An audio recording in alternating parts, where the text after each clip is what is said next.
us all talking about the same issues and strategizing about what to do next and where to go from here.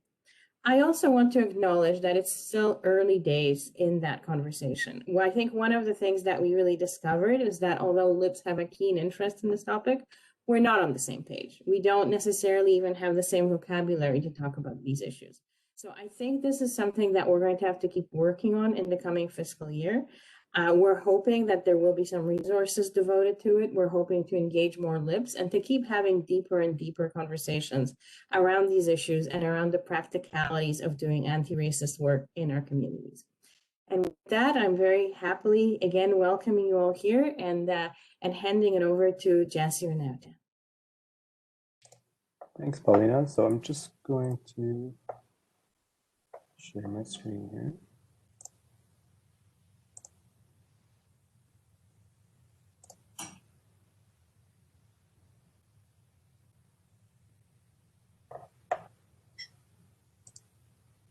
Okay, so hi everyone, my name is Jessie Renata. My pronouns are he and him. I'm the community coordinator with the Toronto South Local Immigration Partnership. I was born on the unceded territories of the Squamish, the Musqueam, the Tsleil-Waututh, also called Vancouver, and now live and work in Takaranto on the traditional territories of the Huron-Wendat, Anishinaabe, the Chippewa and Haudenosaunee Confederacy, and the Mississaugas of the Credit. Just wanted to give a quick introduction. I know the group that I was in, I didn't get a chance to do that in time, but that's a little bit about me.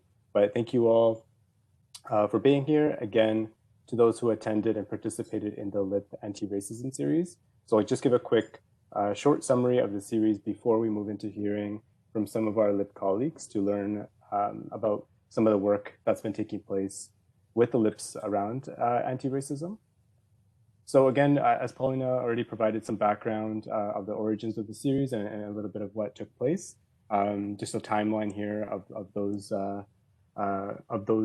sessions, which were essentially 4 distinct but interconnected gatherings and workshops. The first 3 sessions kind of focused on content and learning that took us deeper into specific terms and the everyday manifestations of racism and oppression. The 4th workshop, again, as she mentioned, was designed more around how we can, as LIPs, apply some of the things we impact and talked about in sessions 1 to 3 to our work, particularly when it comes to connecting with media and organizing public campaigns. So the first session took place on December 2nd, called Reflections on Power with Aslam Bobolia, who is also the coordinating facilitator for the series, and Jackie Larkin, followed by Developing Anti-Black Racism Skills and Competencies on January 15th with Aslam again and Dr. Musa Magasa. And our 3rd gathering, an Indigenous Sharing Circle, Making Relations, took place on January 25th with Aslam and Elder Marjorie Bukaj. And then again on February 22nd, just recently, we held the Media Relations and Communications Workshop with Christopher Trotman.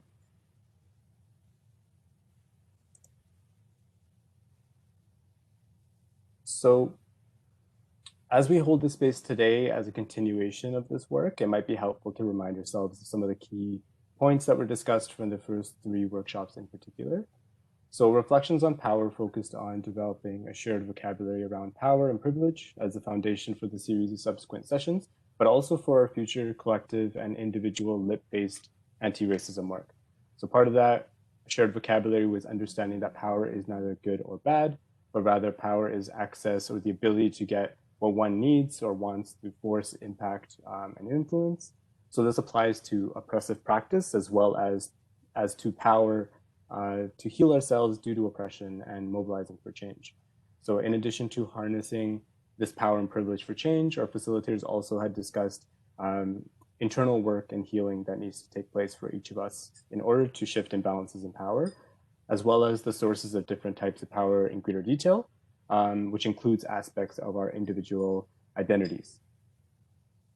The intention of the power framework was to then apply it as a foundation to better understand systemic anti-Black racism in Canada in our 2nd session, Developing Anti-Black Racism Skills and Competencies.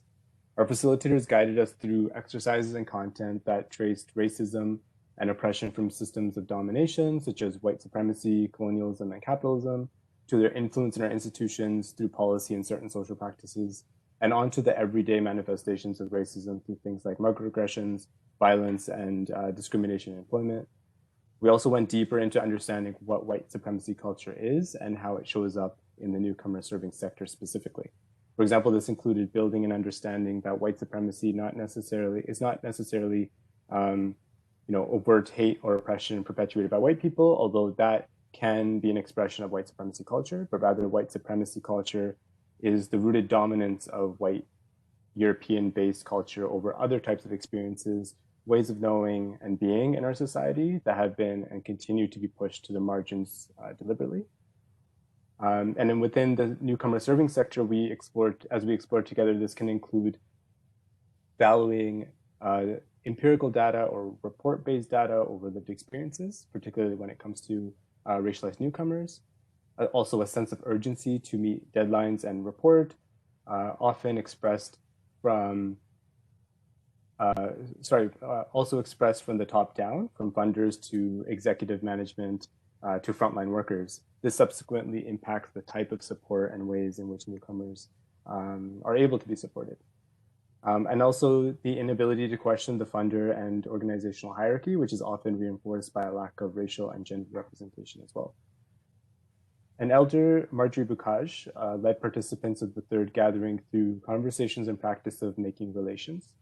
This session deliberately did not use the traditional format of a workshop and applied Indigenous knowledge and lived experience to discuss the place of non-Indigenous folks in relation to the Indigenous peoples across this land, now commonly called Canada.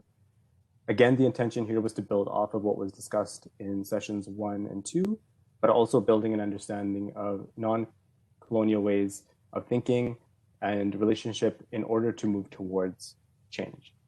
And also just to mention, part of this series was to create a workbook that will be shared with participants of the workshop series, as well as I believe the Lips More Gender in the coming weeks.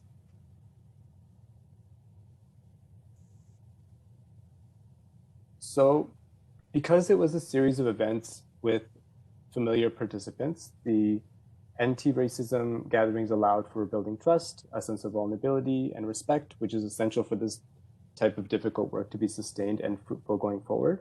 I want to acknowledge that while we're striving for this space also to be a space where folks feel comfortable sharing how they're feeling and what might be coming up for them from our time together in the anti-racism series, not everyone present here today was a part of those sessions. So with today's roundtable, there will be a collective responsibility from all of us to ensure the space is equitable and respectful as we think about the potential next steps in our individual and collective processes of ongoing learning and unlearning around anti-racism as LIPS. You'll see a few points on the screen we're kindly asking everyone to keep in mind for today. Please stay present, look after your needs. This work is emotional. If you need to leave a breakout, feel free to do so. Turn off your video if you need, but we ask you to still be present if you choose to turn off your video. Expect and accept non-closure. So this is long-term work, and today is not a final event, but rather another step in the process. Different people may experience discomfort for different reasons.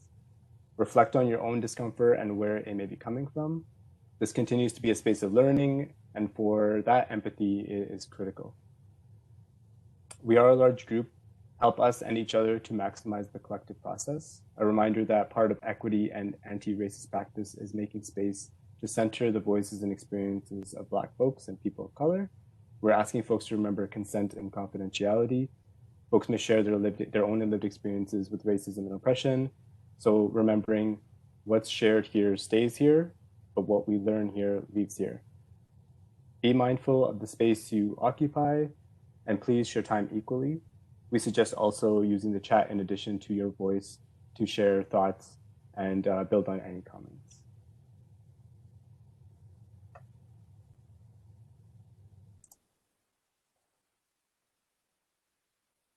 So with that, I wanted to bring in our first presenter for today, Muna Osman from the Ottawa Local Immigration Partnership. And we are fitting a lot into a short amount of time today and want to ensure that we have enough time for the breakouts and report back. So if you have any questions for our presenters, feel free to ask them in their breakout groups that they will be leading or during our report back after the breakouts. So with that, Muna, the floor or screen, I guess, is yours. Hi, thank you. Thank you very much. I haven't been able to participate in some of the LIP series. There was, I think, 2 of the 3 or 4 you mentioned I did attend, but some of the work in Ottawa is doing. I'm really working with the Ottawa Local Immigration Partnership, and we've been working on issues around anti-racism and equity really for the last 10 years almost. So I'll speak a little bit about the project that we're doing now and as it's sort of progressing. We started a project about 8 years ago in 2012 called the Equity Ottawa Partnership.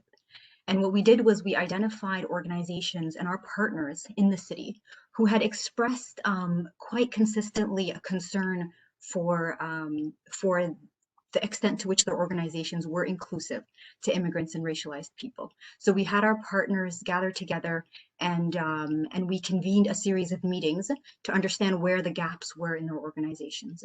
So initially within the first year, we worked together to create a shared vision. So these organizations came together, identified that there were some gaps and that they needed resources, and really coming together and identifying ways that we could support each other was what sort of came out of those first initial meetings.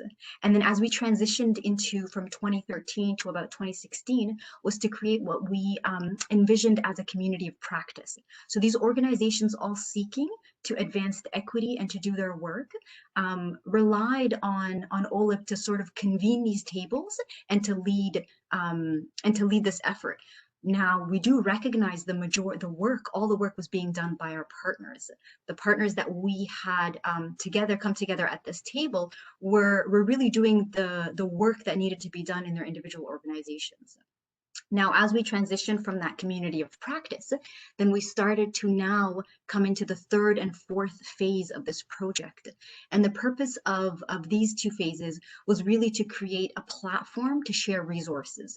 Organizations need tools to identify where they can make governance and employment changes in their individual organizations. So we brought together, there was multiple sectors from the school boards to child welfare organizations to social services, all looking to support the integration of immigrants sort of more long term, both adults, but then also their children and families. So in this community of practice, it really created a space where there was sharing of knowledge that existed in organizations, a sharing of best practices, what was working well, what wasn't, and which organizations were able to progress towards this effort of creating equity. And then from that, we created at the end of that sort of 2-year time, an action plan. So this was a collective vision of it started with about 12, but then quickly grew to about 20. Once we started the community of practice, other partners were curious about how they can make their organizations more equitable. And then they finally had a space where they could share their ideas and share different resources. Now I believe we have about 20 partners. So these are individual organizations, as well as stakeholders, both in community and in different agencies that are coming together to identify ways that they can be more inclusive. So as we transition from that process of bringing in new members, making sure there was a learning transfer that was happening across all the members, because everyone was on their own journey, right? You ended up having new organizations come in and be a bit unsure exactly where their work was progressing. And then this community space allowed us to share ideas, share what was working well, and also share tools. We brought in different trainers to come in and to talk about what equity looks like in a governance perspective. So now the purpose wasn't so much in service delivery, let's say, but also in governance. So how does your organization run? What are the policies and procedures that are being used to sustain the work that the agency is doing? And from that point, organizations were looking to shift that structure. Now, obviously, understanding what that involves and actually being able to do that work are 2 very different things. So the work that OLIP was supporting the partners in was to create a space for that conversation and to create a space where people could exchange and share ideas in that way. And then from there, now we're sort of received substantial funding from our city as we started to create a bit of momentum around this effort, and different partners came together. And we're stretching now to what we consider the fourth phase of this project. It's been about 8 years that we've been advancing towards these efforts. And in this time, the focus is really going to be to establish a platform where there's shared resources and organizations can use these and advance to start to map where their progress is going towards equity, map where they are, as well as what changes they envision the organization to make over time, and how our LIP can actually support them in that effort. And this brings in different families, it brings in different communities. Sorry, I'm getting distracted by some of the cameras. It brings in different organizations, and also the different stakeholders in those organizations. And we can advocate and advance, let's say, employment equity, which a lot of these organizations are doing and are working towards, but rather are seeking tools on what are some of the targets we should be looking for, what are the targets we should be aiming for. And these are community health centers, these are a lot of frontline organizations, but also huge institutions such as our local police and the school board. These are large entities in which changes in governance towards equity is substantial work, and we recognize that. But there are also things that are being done in these organizations where they are advancing towards some equity efforts, and the hope there is that we can harness some of that potential and create a space where there is more knowledge sharing that's happening across our partners. Now, moving forward, the Ottawa Equity Project is really gaining momentum. We are accumulating and inviting and having more partners participate. People are more actively involved in this effort, and the hope is that we create sort of that platform that has sort of a roadmap that organizations can rely on in Ottawa. What does it mean to be more equitable, and what does that look like? Who's doing it well, and who maybe could be supported by some of these better strategies that are being used. So we're very excited. Our partners are very enthusiastic to have these resources available to them.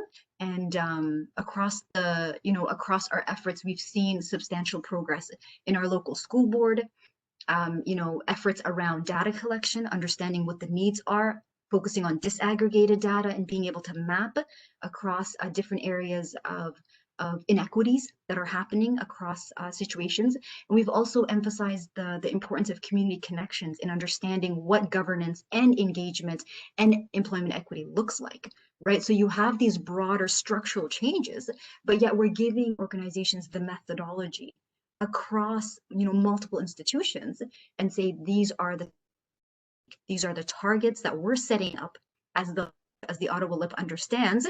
These are the targets that need to be met. And then we're encouraging the organizations to invest in a 2-year and a 5-year data collection follow-up, data both of their community, but also of the work that they're doing. So ask people, ask community, are we doing well, and where are the gaps? And these are the systems of governance that are missing, right? Historically, these organizations were doing fine, according to them, and they almost exist for they've come to exist almost for the sole purpose of existing, right? To the point that they're not called into question what impact they're having and what changes they're making. And organizations recognize this. So we were able to definitely advance those efforts a little bit more. And really the partners, I have to commend them. They're, at the end of the day, they're the ones doing all the work. They're the ones really, asking for those suggestions, sharing those best practices, and being able to take the steps forward to really ensure that our city is more equitable. So that's all I had to say for today. I'm not sure if my minutes are up. I can speak a little bit more about some of the next steps, but yeah, you have about another 30 seconds to a minute if you want to use that. Okay, great, thank you. So in that case, then I really, I see some hands clapping. I'm really happy that that this is it's hitting it's hitting home, it's resonating with a lot of people. And I think with OLIP, the work that we're doing, we hold regular community dialogues where we're able to actually ask community, you know, how are we doing? And our LIP is in a unique situation where we're sort of, you know, we're on good terms on both with community and with these large institutions that are you know, upholding the systems the way that they exist. So by leveraging both of those relationships, we're really able to impact change. And I would say both Ottawa and other LIPs across the country are in similar situations where they can really leverage both their connection to racialized communities and immigrants, as well as the links that they have to social institutions. So thank you very much. Thank you, Mana. So next up is Elmira Galieva from Penticton and the Okanagan. So I hand it over to Elmira. Hi, everyone. Thank you so much for joining us today. Yeah, I'm calling from the traditional, ancestral, and unceded territory of the Syilx people of the Okanagan Nation, and I'm very grateful to be here. My pronouns are she and hers. I will share with you guys some slides, just because maybe it will entertain you a little bit.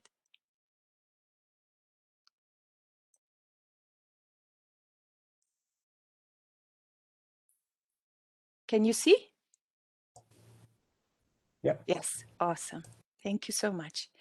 All right, so I'm with the South Okanagan Similkameen Local Immigration Partnership, and I will be talking about utilizing community networks for anti-racism work. And a lot of LIPs in BC will be familiar with that, and they have similar projects. So I'm not taking. All right, so I just needed to show you this. And here you say, oh, it's so beautiful. Yeah, we're very lucky to be in the Okanagan. I'll give you a few quick facts about the region to help you understand where we're coming from. So we have a mixed urban and rural area. So 1 city, 4 towns, and a few rural areas that are not villages, are not towns. They have their own governance, which is called regional district governance. And the population is a little bit over 80,000. That's the 2016 census, with 14% of immigrants from around, I would say, over 100 countries. We have only one settlement agency, which is my host agency, South Okanagan Immigrant and Community Services. And our LIP, well, basically me, I'm the only one on the team. I work very closely with the team of SOIX on all the projects, and they've been supporting me heavily. And the labor market is focusing on tourism, hospitality, agriculture, and construction. And most of the jobs are seasonal. And other main challenges include for immigrants in particular is appropriate employment, housing, and transportation. So some of our anti-racism initiatives. As you know, guys, it happens everywhere. During the pandemic, the number of incidents of racism and hate increased in our community. And we've been doing this work for a while, but I think we became more organized and creative. So we are part of the Resilience BC initiative. Our spoke is the Northern Okanagan social planning team, but we organized ourselves in the region as Thompson Okanagan Network, and we call it Respect Network. So each community in Thompson Okanagan has their own local network, and our network we decided to revamp and engage new members, and it's been going great. There's a lot of interest from multiple community members to join the network. So we have community agencies, we have school boards, we have mayors, We have art and culture organizations, sports associations, faith groups, and even United Way just joined recently, which we're happy about. And the way we get in members' interest is through actually existing members engaging with the community and inviting them to join. So here are a few projects that we've been working on. And again, I have to tell you that all of these projects are not just led by LIP, they are collaborative with the host agency, South Okanagan Immigrant and Community Services. Some of them we are heavily involved in, some of them we are leading, but some of them we are supporting by engaging community agencies. So we've, one of the projects we're working on is the survey, where we're trying to understand the current situation with racism and discrimination. And this, the survey didn't close yet. It's running till the end of the month. But as you see from the initial 410 responses, 60% of the respondents were immigrants, 49% visible minorities, and 35% of those that responded experienced racism during the last year. 76% of those did not report these incidents. So as a network, the Respect Network, we're working on the community response protocol. We are also working with the UBC in Okanagan to develop an online reporting portal for the region. We are starting a public education campaign. We're just at the planning stage, but it's really exciting. We also ran a few diversity and inclusion trainings in the past and working on the workplace inclusion project, which is very similar to what Muna has been sharing. And I would like for us to get together and talk more about it and exchange our experiences. We have a community champions media campaign, and so far, I think I've written about 20 stories that were published in the local media, and gets a lot of traction, and people really like these stories portraying immigrants, immigrant entrepreneurs in particular during COVID to support their businesses. And we have developed diversity and inclusion videos. The One World Festival that is run by my host agency is an annual event. This year was the 8th one, and we ran it online, so it's available. I would be happy to share the link. And Project Vandal is something that the youth group, the youth group that includes immigrants, Indigenous community, and Canadian-born youth, they are tracking acts of vandalism across the region, and they have a reporting system for that. All right, so I only had 8 minutes, so I decided to speak less, but show you one of our projects. And I am gonna stop sharing because Giovanni is gonna help me. So one of our projects that is an interlip project, because it was supported by Kelowna and Vernon Lip in identifying the participants. And we also got some financial support from the local chambers of commerce. So yeah, I wanted to share with you. Thank you, Giovanni.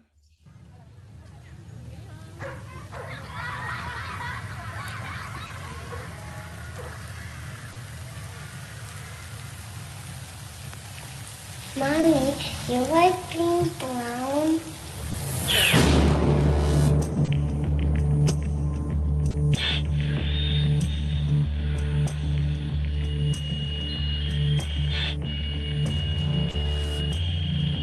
Especially being new in this country, that this is stepping on toes. Why don't We have a all barber shop in Alfred. Why would you bother running here? I live in a Soyuz. So what? So what? So what? So what? The ER nurse is referring to disturbing allegations involving medical staff in emergency rooms playing racially motivated games. First, if you're gonna fight with someone, why don't you go after the rest? You go on.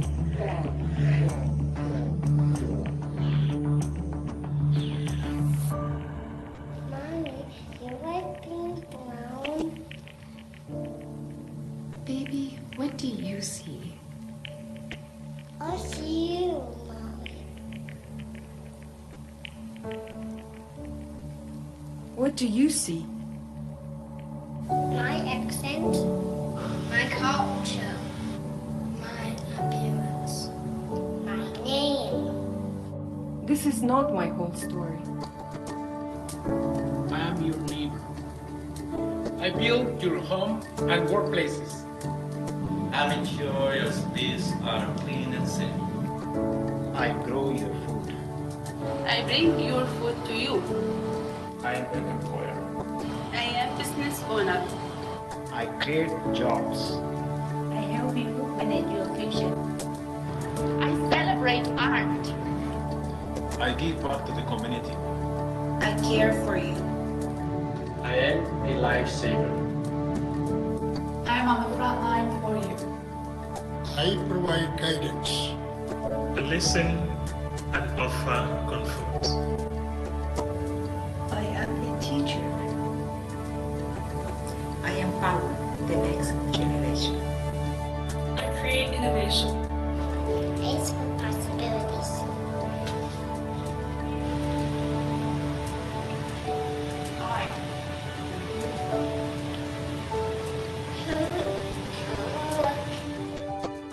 We are connected. I am Kamloops. I am Salmon Arm. I am Vernon. I am Kelowna. I am Peachland. I am Summerland. I am Penticton. I am Oliver. I am Osiris. I see you. I am Amanda. Father. Sister. My brother. Daughter. Son. Mentor. Friend. I am your neighbor. I am your neighbor. I am your neighbor. I am your neighbor. I see you. Mommy, you like being brown? Baby, I'm proud to be brown. But I am not alone. You are not alone. This is our community. These are our neighbors. Neighbors that will not be silent, but take a stand and make us stronger together.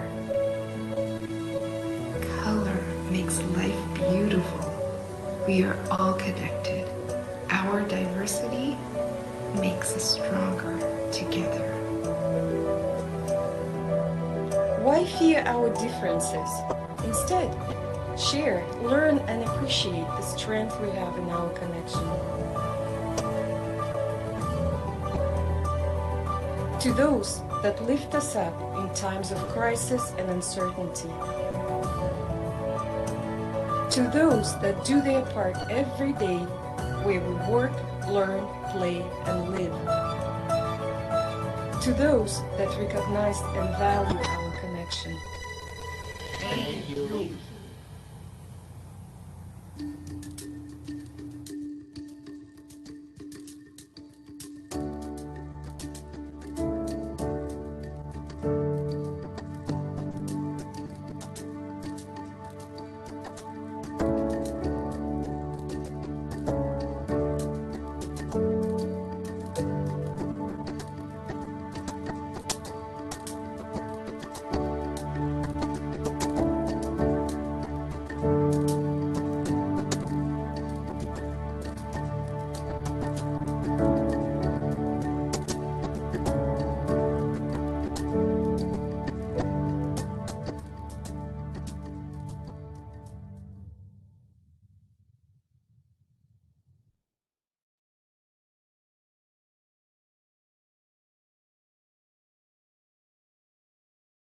Thank you, everyone. Thank you so much.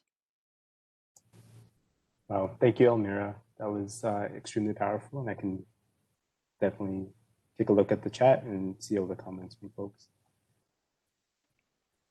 So next up is Nadia Carvalho from the city of Vancouver. Good morning, everyone. Thanks for having me. My name is Nadia Carvalho, and I wanted to take this opportunity to acknowledge that this work takes place on the unceded and ancestral territory of the Musqueam, Squamish, and Tsleil-Waututh people. I was a LIP coordinator for the Vancouver LIP, which until very recently was convened by the City of Vancouver. While the LIP will be moving on to be hosted by a community organization, the City of Vancouver will remain at the table and continue the city's long-standing tradition of collaborating and working closely with community to facilitate the settlement of immigrants and refugees into the city. Given that our LIP is situated in one of Canada's largest cities, where the majority of immigrants are racialized, and the population of racialized residents has been holding at about 50% and over for a quarter of a decade, with such a large racialized population, anti-racist approaches are crucial to this work. This work is about ensuring that the actions we implement from our LIP strategies are creating equitable opportunities. For many of us here at the LIP tables, this work is deeply and profoundly personal. And that personal connection to this work is the grounding that we use for our approaches and perspectives. I would say that my work and my perspectives were profoundly shaped by a couple of significant moments of Canadian history. My parents were in the first wave of immigrants to come to Canada after the point system was introduced. The system and the need for labor opened up immigration from many decolonizing countries around the world. The nature of immigration also started to profoundly change, with larger and larger numbers of racialized immigrants being admitted to Canada. So much of our history on the push for racial equality is not part of mainstream knowledge, and certainly not part of our collective consciousness. Some of the history I'm about to share with you was only shared with me by my parents a couple of years ago, and it took a fair bit of digging to surface literature on these years. And yet these times were major historical turning points. It made my personal experiences suddenly click into place once I understood the larger context. The times when we had to call the police after my bedroom windows were egged, or being the target of racialized violence from older children. Or recalling, that I never walked down the street as a child of 7 or 8 until I was well into my early teens without looking ahead and watching out for people that I thought were capable of racialized violence.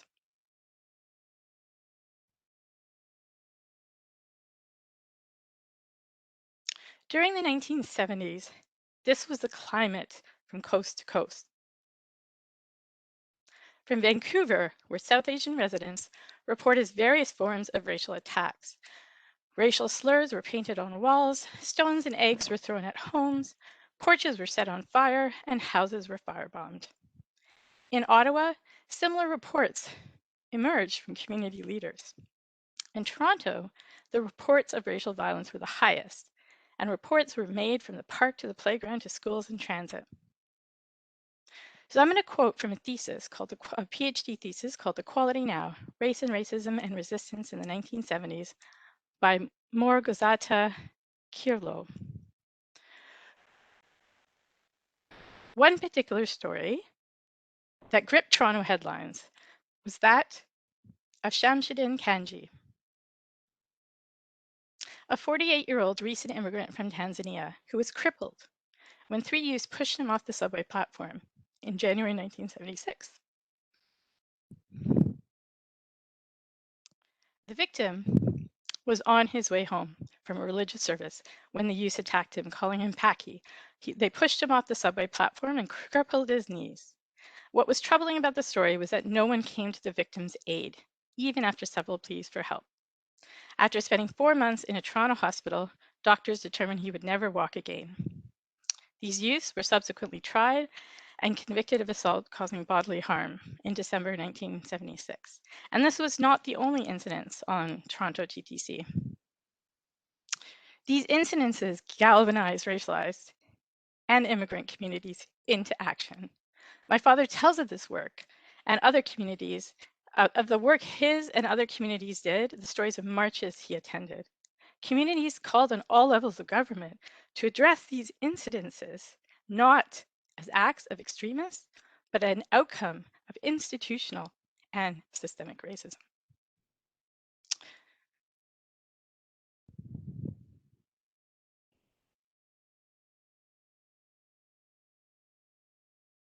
Racialized violence in the 1990s was also another important turning point, but in the interest of time, I won't expand on this here, but instead encourage you to read the literature around institutional racism during these periods. Also because the funding that we're seeing now doesn't last forever. With changes in government priority, it can pivot very, very quickly, and these efforts to address systemic racism will also retreat with equal speed. And so that's why I always encourage people to read the history, understand our history, and there's specific books written on institutional and systemic racism, understand that history. What I wanted to say is that if you go around lit tables and talk to racialized lit partners and leaders, that the personal experience I shared with you are not unique. In fact, pre-pandemic, there were many stories that I could share, that they could share with you about what happened to them last week, last month, or last year. I want to acknowledge the context in which we are now doing this work at the city. About 2 years ago, the city was called upon to align its internal systems around equity by the Poverty Advisory Committee. This calling in triggered work on an equity framework, and the VIP Secretariat was at the table to help shape the framework, and VIP partners are also advising on the External Leadership Committee. What this process has meant is that VIP partners are being called upon to help upstream the needs of immigrants and refugees in the development of policies and strategic plans, from the Vancouver Plan, a 30-year plan which will shape the future of our city, to Van Play, the city's parks and recreation master plan, to the climate emergency response, and to Vancouver's social infrastructure strategy and more. There's just dozens and dozens of plans that influence and impact the projects, the practices, the policies, and the programs that we deliver. I want to back up for a second and talk about the kind of conversations that are underpinning this work and underpinning the work about equity and the and race. We got to the roots of systemic racism and how systems perpetuate advantage and disadvantage. This approach being developed looks at equity through an intersectional lens, which includes race. At a 2020 anti-Black racism town hall, the city acknowledged anti-Black racism in the colonial context in Vancouver. Materials acknowledge white supremacy, the racial hierarchy, and how systems of white privilege are maintained. I want to say that I chose to quote the words that come next because of the power that comes along with the city issuing this statement. We'll definitely circulate the link, and it's a couple of pages long, but I want to quote, we have cultures and systems of white privilege with culture, social, political, and economic advantages afforded to white people. While this is obvious to Black people, it can hide in plain sight for non-Black people. People often look to place anti-Black racism elsewhere. It was a long time ago, or look to Eastern Canada, or south of the border. Or anti-Black racism isn't any different from other forms of racism. As white supremacy has shifted, the majority of Vancouverites would no longer hold conscious beliefs that white people are inherently superior, but many people do not question how we design cities with white communities as the norm to be accommodated and Black communities the other to be ignored, displaced, or policed. So that's a quote. I didn't write this, a quote from another staff member who wrote this, and it was issued by the City of Vancouver prior to the anti-Black racism town hall. Some of the mechanisms that we use to create advantage and disadvantage were used, and then some were used in the past and some are still used. Racially restricted covenants on land titles, urban renewal projects which displace racial communities, underfunding and appropriation of cultural work, barriers to hiring and promotion in the city workplace, engagement processes which can often leave racialized populations chronically underrepresented, and over-policing and incarceration of racialized people. I want to take this time to acknowledge the expertise and lived experience that this work is informed by It's informed by all of our staff, by conversations with internal partners, by city advisory groups that advise council. And I also we don't often acknowledge the staff, but I want to acknowledge the staff. This work was informed by many different perspectives, from the 8th generation Black queer Canadian to the immigrant planner from Africa, from the 2nd and 3rd generation residential school survivor working on the missing and murdered Indigenous women file. It includes the perspectives of planners who identify as white, South Asian, Chinese, and Jewish. Most of the racialized groups that these planners represent wouldn't have been at the table in the 1990s, despite the city being at that time a city where 1 out of 2 people were racialized. So I want to pivot now and talk about ways that we, and as you can see, the kind of trajectory of the history that I spoke of, I think it drives me to understand that this is a moment in time. We think that because of the multiple crises, that this is it. This is the turning point. But change is often measured in inches, not yards, as the saying goes. And so I feel a certain urgency that I want to impress on everybody to tackle the systemic roots. And I want to talk about just a little kind of a quick idea of getting into the city system that will then allow you to kind of walk together in this work, because I understand that this work looks different from small municipalities to medium sized to large, and I've worked in smaller municipalities outside of Vancouver, so I inherently understand some of the challenges. So I understand the challenges when the racialized population is not as large, when you know, funding isn't as available. So I give you this kind of advice based on what is happening and happened in Vancouver and how it can be broadly applicable. But the LIP Secretariat, because it was housed in the City Social Policy Department, was part of developing the equity framework, as this work directly delivered on an action in the New Start strategy that was intended to address how the city provides services to immigrants and refugees.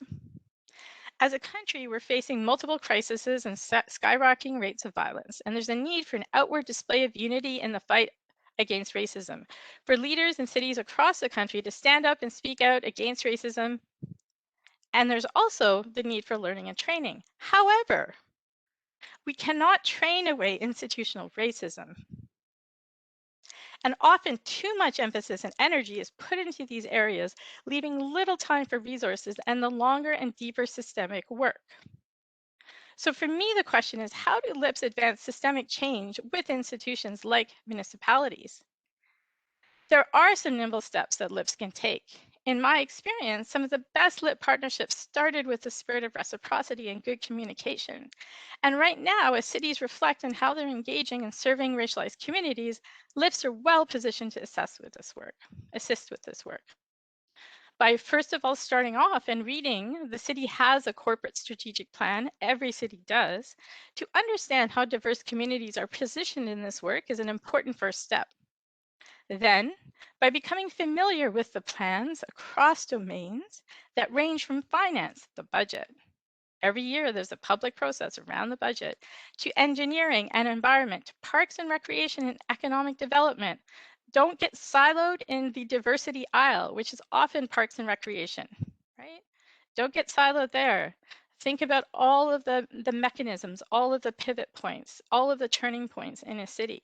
And of course, housing and health are important areas, but not areas that every city has jurisdiction over.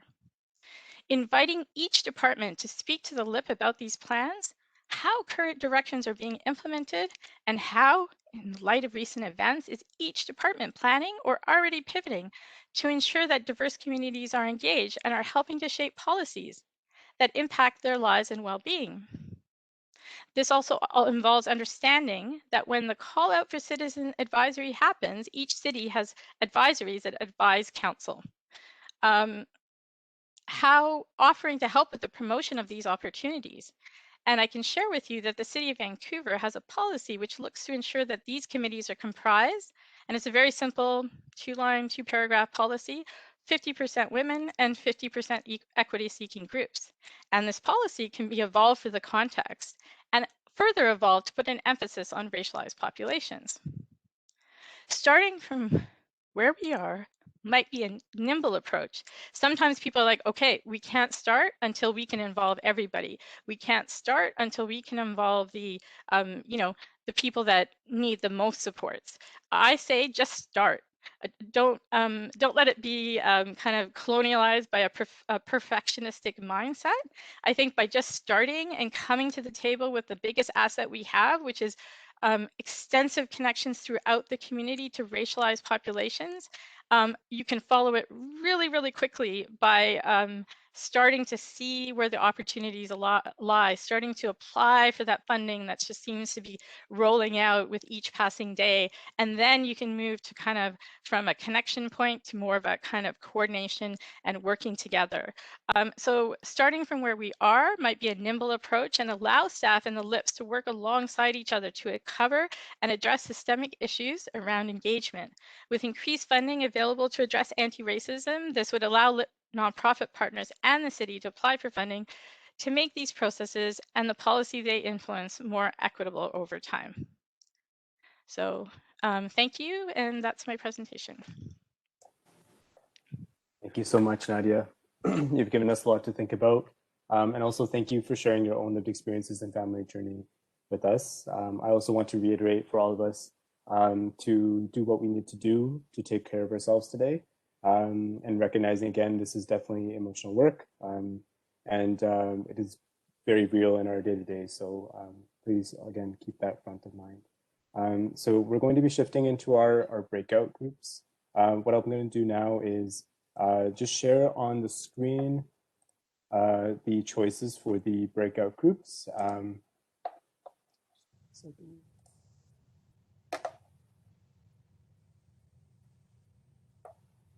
Okay, so you'll see the breakout group options listed here. You'll be prompted in a moment to select the breakout group that you'd like to join.